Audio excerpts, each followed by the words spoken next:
Hi, welcome to Digital Defense. My name is Jordan Robertson. I'm a cybersecurity reporter with Bloomberg here in Washington, D.C.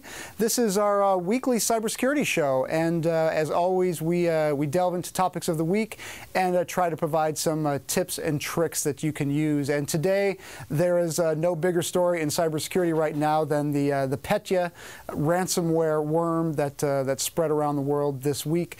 And I'm going to try to take a little bit of a different tack than maybe some other shows you might have seen on this, and try to offer you some tips and tricks for preventing yourself from getting hit by one of these ransomware worms. These things are nasty. These things are hard to prevent, but there are some basic internet hygiene things you can do that might help you. So as always, this is an audience-driven show.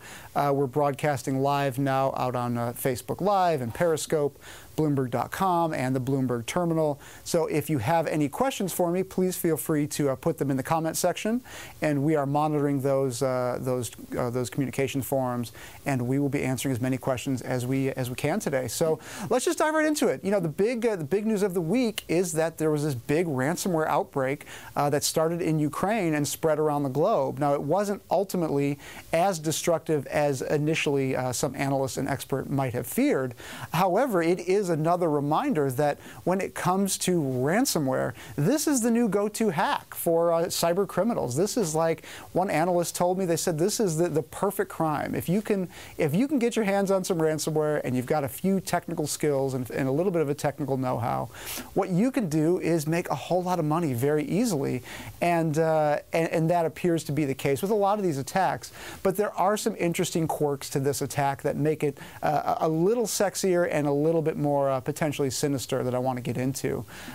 First things first, what is ransomware? Ransomware is not a new type of attack. Ransomware is a hacker breaks into your computer, they encrypt your data, which means you can't unlock it without a key that only they have, and they demand money for it. Now, in the past, again, as I say, this is not a new phenomenon, but in the past, it was much harder to get paid as a hacker.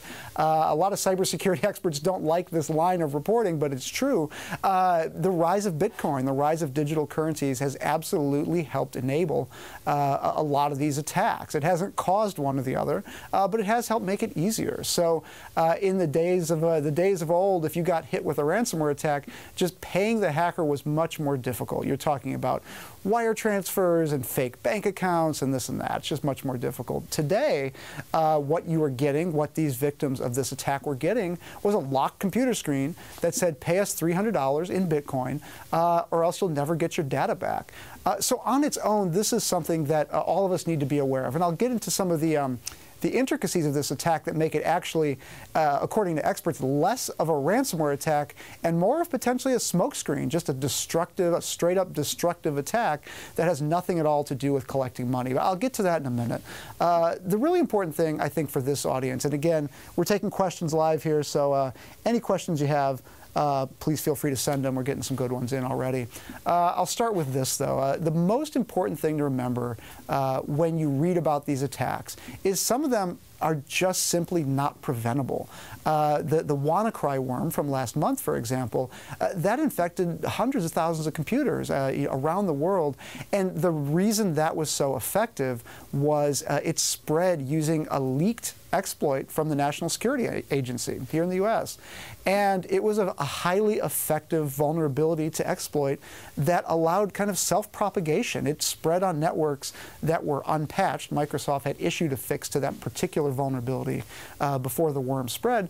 But nevertheless, not everybody patches right away. Some people don't patch at all. So that worm spread pretty quickly. This one also used that capability, but so many computers had been fixed since then, in the last month and a half, that it didn't spread as quickly that way, but it had other ways of spreading. So the big point is some of these worms are simply not preventable if you're talking about a computer, especially on a corporate network. If your corporation is not doing a good job of monitoring what computers can talk to each other on a network, and specifically what they can do to each other on a network, there's really nothing you can do to prevent this from happening. For a home user, however, there are some really basic things you can do. And my biggest advice is not so much about how do you prevent yourself from getting hit by one of these things, because as I say, if they're spreading computer to computer without user interaction, which in some cases, in the last two attacks, in some cases they were, you can't really prevent that. There are ways that you can tweak the technology on your computer, on your network to prevent that from happening. But for the average user, the basic advice is the simplest, which is back up your computer. If you're worried about your home computer being affected by one of these things, the strongest measure of protection you can get is not some fancy security software. It is not the latest gadget that the security industry is trying to sell you. It is simply to back up your data routinely. Apple makes this very easy with iCloud. Microsoft has very easy services as well. It used to be backing up was a cumbersome thing where you had to plug in a hard drive, and it was this complicated process where you had to physically do something all the time, and it was kind of a hassle. Nowadays, it's so easy to just set your computer to auto backup. Some people don't like it because you are entrusting a third party, such as Apple or Microsoft or Dropbox, which we've covered on the show, with your personal data.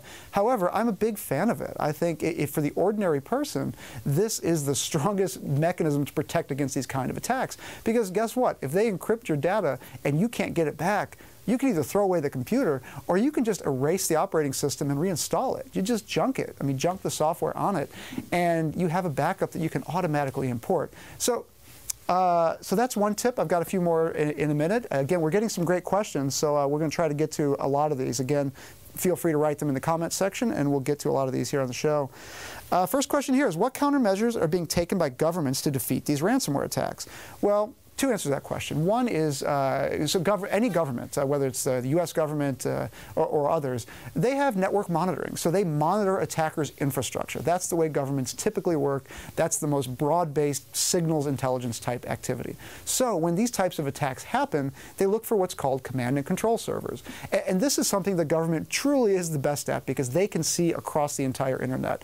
And when attackers start establishing these command and control servers, these are servers from which they launch attacks, communicate with their infected computers, tell them to do more bad things. Governments can take those servers down with a law enforcement order, cooperation between countries, this and that. Interesting thing about this Petya, this latest iteration of this Petya ransomware, it doesn't appear to have any command and control at all. At least any that the security research community has seen, which has led a lot of people to believe this is not something, this is not a series of infections that the attackers have any real intention of decrypting. So anybody who's paid the ransom, the security community is urging people, don't pay the ransom on this one. Unlike many ransomware attacks in which paying the ransom will actually get you the data back, in this case, that's probably not going to happen because these attackers really have no way to communicate with these computers they've infected. So please, don't pay the ransom. That's the best advice that I've heard now. Next question here is, what are the most infected operating systems? The answer is always going to be Windows. The answer is always going to be Windows because that's still the most used operating system on the planet. And it's not that Microsoft is doing a bad job with security. Quite to the contrary. Microsoft used to do a bad job with security. I mean, you talk about 20 years ago. But they got religion on this, and they have a world-class cybersecurity team, and they work very hard to secure these systems. The problem is, it's just like with Android. There's a close analog there. When you have tens of millions or hundreds of millions of devices running your software, they're not going to be updated all at once. It's not like a company pushes out a patch, whether it's Microsoft or Google or whoever, and all the devices are instantly magically updated. People have to do this, and people don't want to be disrupted in their work or their leisure on their computers. And companies don't want to just push out patches that might damage their systems or disrupt their operations. So that gives attackers a big threat vector to continue to exploit. I mean, you could write malware against Apple, and iPhone, and the Mac. It's just not as big of an attack vector. So these two malware samples have affected Windows operating systems. So it's just really important to remember if you're running a Windows machine, which many of us are. Let's see here. We've got, is there anything you can do beforehand to avoid it? Well, getting back to my initial point, some of these ransomware attacks, the best way to prevent them is not necessarily to block them, because in some cases you just can't. That does lead to a feeling of helplessness, but there is stuff you can do, and that's why my advice, specifically when it comes to ransomware, is, have all your patches up to date, have all your latest antivirus, whatever flavor of antivirus. The free stuff is actually pretty good, so I would urge you to download one of those programs programs if that's something you're interested in. But most importantly, set your backups. Like, I think it's okay to set your backups to a cloud provider and just fine-tune it. Like, if you have family photos that are really, really personal and really important, maybe you do those on a separate hard drive or a thumb drive or something like that. If you're really worried about sharing it with a third party, such as Microsoft or Apple or whoever. But just back up. It's so simple these days to set automatic backup on your PCs or Macs that really everybody should be doing it, and set a strong password so nobody can log in and take your files that way. But that's actually the best way to prevent these attacks, not from infecting your system, but from being effective against you. And I think that's just a really important message. What antivirus or anti-malware software can catch this malware? Well, as you can imagine, once one of these attacks happen, the entire cybersecurity community pounces on it, and they write what they call our signatures, which are basically fingerprints of this specific type of malware that helps their antivirus engines block it. So at this point, the attack's been ongoing for a couple of days. You can reasonably expect that most, if not all, of the major antivirus vendors are going to have a signature for this. So it's not necessarily that one's going to be better than the other, and a lot of those competitors in that industry have decided not to compete on data, so they share a lot of this information. So basically, any of the major vendors should be fine in terms of blocking it. The bigger question is, how do you prepare for the next one? And that's where backups become really important. Next question here is, does using a VPN, which is a virtual private network, help, or is that under attack as well? It's an interesting question. VPNs give you a greater degree of privacy online. Generally, they're a pretty good thing to use if you're concerned about somebody eavesdropping on your communications. But that doesn't necessarily protect you against attacks like ransomware, because ultimately what you're doing is you're still connecting back to your home computer. So the security that comes with a VPN, typically what security professionals refer to, is anti-eavesdropping technology. It makes it harder to just passively surveil your traffic. And that's a huge benefit, but that's not necessarily what you would use if you're trying to prevent a ransomware attack, at least the flavors that we've seen so far. Another question here. We're getting some good ones today. Please keep them coming in the comments section of wherever you're watching this show. We love the questions. Does it matter if you have an Android or iOS? Well, these flavors of malware are affecting primarily Windows computers. However, we have seen mobile versions of this kind of thing as well. It's just a little bit harder to spread. There's a big difference, and there's an interesting difference here in the way that PCs, desktops, work computers connect to each other versus the way that phones connect to each other. A lot of people don't know this, but the cell phone providers have really amazing visibility into and control over what happens on their network. So you just simply don't see these kind of mass outbreaks on cellular networks for a couple of reasons. One, phones are being attacked less now. That's likely going to change. But also the telcos, the mobile network providers, they have amazing visibility into and control over what happens on their network. So they're able to shut these kinds of things down very, very quickly. So for the hackers, it's just not, it's usually just not worth their time and effort to attack phones in this way. But again, that's changing. Another question here is, did the people who started this attack get caught yet? I wouldn't say caught. I mean, I haven't seen any headlines that anybody's been arrested. However, they have been out there publicly. I mean, people we believe to be behind this attack. It really could be a smokescreen as well. But these attackers sometimes like to claim credit, and a lot of the times I caution people, I urge them to take any hacker claim of credit for these things with a big grain of salt and a big dose of skepticism. Because one of the really interesting things about this attack was that it appeared to be ransomware. By all measures, this was a ransomware attack. Your screen flashed red, it told you to pay 300 Bitcoin to get your data back. That's a ransomware attack. But again, some of these really, really odd characteristics of this malware, the fact it didn't have an apparent command and control system, the attackers didn't really seem to have a way to decrypt any of this data, and they also didn't appear to have a way to collect, in reality, any money that people would give them, has led a lot of people to believe that this was just a straight-up destructive attack disguised as ransomware. Now, why would you do that, you may ask? The answer is pretty clear. If you're trying to create a smokescreen and create a diversion version and to create chaos. This is an easy way to do it, and it should be noted that the primary target of this attack and the primary place that was infected was Ukraine. And as we all know, Ukraine is at war, basically with Russia, and they are the target of some of the most sophisticated cyber attacks we've seen. So this may well just be part of that as well, and just masquerading as ransomware. Another question here is, how should a victim of ransomware attack immediately respond? Well, I kind of have two pieces of advice about this. One, as I mentioned earlier, it's really important to back up. So if you're doing routine backups, you really don't need to worry too much about the ransomware, because as I say, you could wipe your operating system, reinstall it, and you should be fine. There are some caveats there, but in general, it's just not something you're going to have to worry a lot about. However, there are cases if you're a corporation or you're in charge of security for a corporation. Many corporations pay the ransom. If you think about it, there's an interesting quirk to ransomware that I've found pretty compelling. Most ransomware does not ask for millions of dollars. Most ransomware asks for a few $100s in Bitcoin or less. I mean, in some cases, it's just dollars or pennies on the dollar. The reason for that is the hackers have figured out if you charge too much, if you force people to or demand that people pay too much money to decrypt their computers, many people are just going to say, forget it, I'm not going to do that. But if you can figure out, I guess, the sweet spot of how much can you charge and make a good profit as the attacker and get enough people to pay, it seems to be around this few $100 range.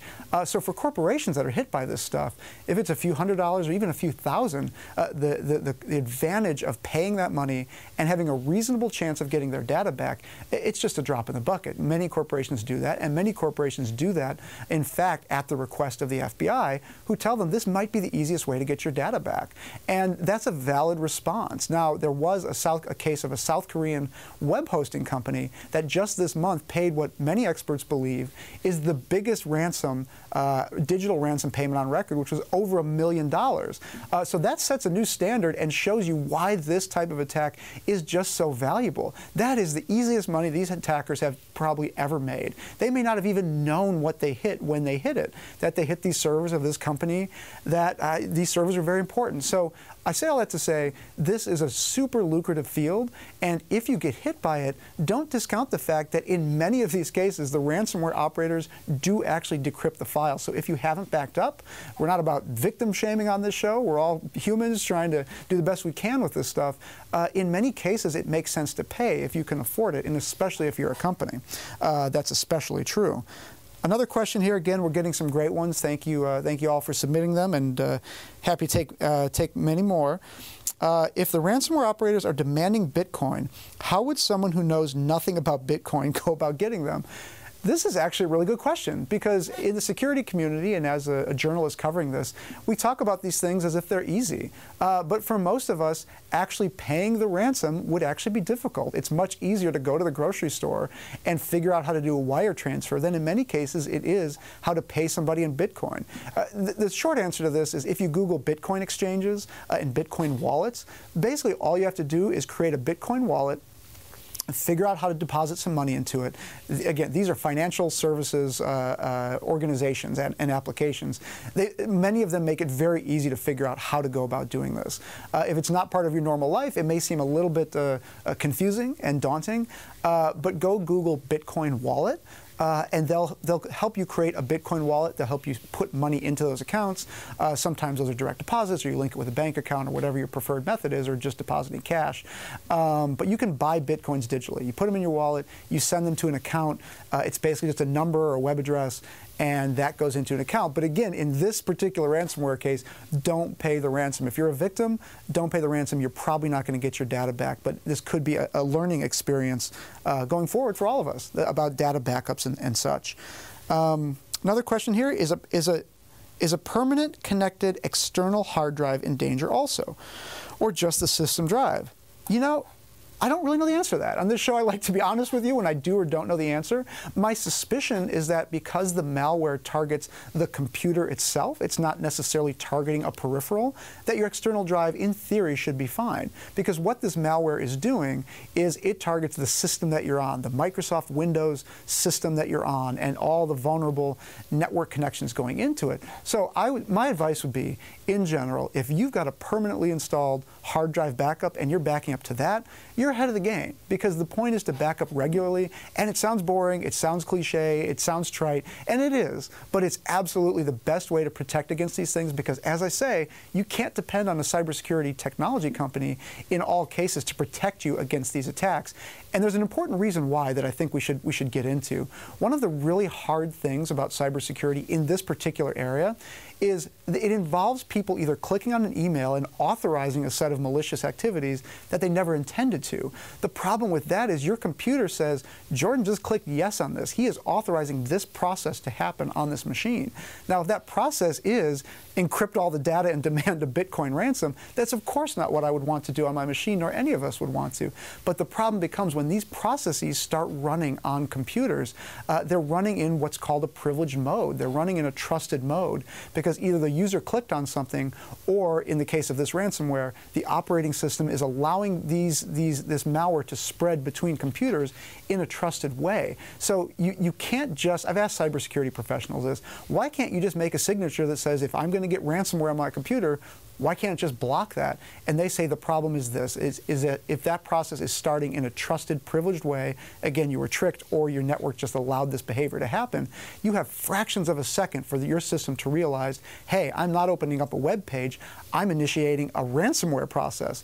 Companies are working on this, though, but there's a very, very short window of time, again, fractions of a second, where a piece of security technology can actually look at that process and say, this is not what the user intended, and stop it. It's an ongoing problem. It's something the industry is trying to solve, but we're not there yet, and lots of companies are trying to understand that better. Another question here is, can't the backup system itself be infected and attacked? Absolutely. If what you're referring to is a hard drive backup, a physical device, it absolutely could be. And if you're talking about a cloud service, those could be attacked as well. But the thing about it is these attacks, for the most part, are low-hanging fruit. They are using known exploits, known vulnerabilities. These are not, even though this was a leaked NSA tool that helped propagate this attack and the other, and WannaCry last month, these were, again, vulnerabilities that had been patched by Microsoft in the Windows operating system. And this is what we find across the cybersecurity threat landscape. Most of these attacks are using known vulnerabilities, known exploits, and known propagation mechanisms or spreading mechanisms. And the important point about that is you have ways to protect yourself against that by simply updating your computer, doing proper internet hygiene, backing things up. But to the question about aren't the backup systems at risk as well, they potentially could be, but you're talking then about a next phase of the attack. So while something could potentially be vulnerable, hackers in most cases go for the easiest kill shot. And in this case is your hard drive on your computer. That's what they're encrypting. Those are the files that they're shielding from you and blocking from you. That's just the easiest way to do it. To add on these other modules and capabilities, certainly possible, certainly likely, but I just wouldn't say that's the main risk you should worry about because it just requires extra work.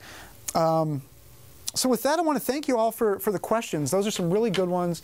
As always, we try to provide, I hope, useful information on this show about, it's not all doom and gloom. And if you listen to a lot of these security companies, you might be led to believe that. Ransomware attacks like this, they are very dangerous. They're scary, especially insofar as they affect industrial systems. WannaCry affected hospitals in the UK and shut down some hospital services for a while.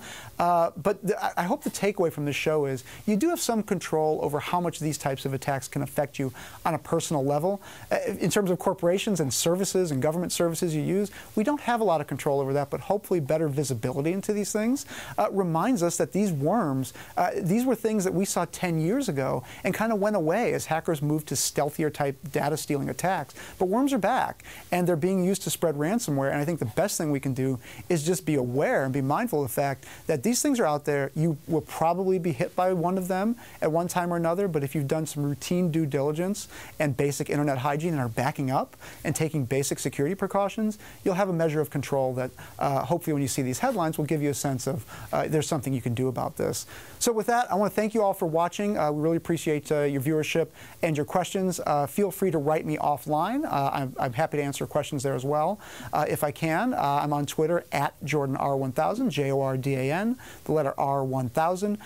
You can also find us on the web at bloomberg.com/ www.gadgetswithgerman.com/technology. We have old episodes of this show, as well as a colleague show called Gadgets with German, where my colleague Mark Gurman reviews the latest and greatest tech gadgets. We also have a great podcast there called Decrypted, so please feel free to check those out. We always appreciate your support. And we'll see you next week here on Digital Defense. We broadcast live every Thursday from at noon Eastern here from the Washington, D.C. Bureau. Thanks again for watching, and see you next time.